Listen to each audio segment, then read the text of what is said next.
ঈদ আর সালামি একে অপরের পরিপূরক। আর এই সালামি নেই যত ঝামেলা। সালামি দাও, সালামি দাও। অনেকে তো লিস্টও বানায় ঈদের সালামি নেওয়ার জন্য। ওই যে লেখ হারুন আঙ্কেলের কাছ থেকে নিতে হবে। তারপরে লেখ রাজুদা।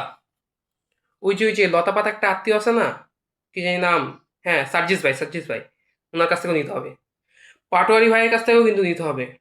তাড়াতাড়ি লেখ। আরে দেশ এখন ডিজিটাল হয়েছে, লিস্ট করে সালামি চাইবো কেন? সালামি নিবি? তোর বিকাশ নাম্বার দে। আমি নগদ ইউজ করি। আমি রকেট ইউজ করি। আরে এতগুলা থেকে টাকা কিভাবে নিব? হিনাক্সে দাও। এটা আবার কি?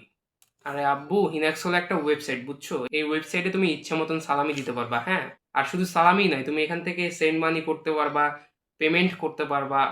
আর এই ওয়েবসাইটটার সবচেয়ে বড় সুবিধা কি জানো? এই ওয়েবসাইটের সবচেয়ে বড় সুবিধা হলো এখানে সেন্ড মানি করতে হলে তোমাকে বারবার বিকাশ, নগদ, রকেটের অ্যাপে যেতে হবে না। তুমি এই হিনাক্স থেকেই সব জায়গার পেমেন্ট করতে পারবা, সবই এক ওয়েবসাইটে। তার চেয়েও বড় কথা, এই ওয়েবসাইটটা বানিয়েছে আমারই এক big brother from another mother, Mahi. ঠিক আছে, কিন্তু টাকা পাঠানো যাচ্ছে না কেন? কারণ এটা ডেমো প্রজেক্ট। ফাজলামোর একটা লিমিট আছে।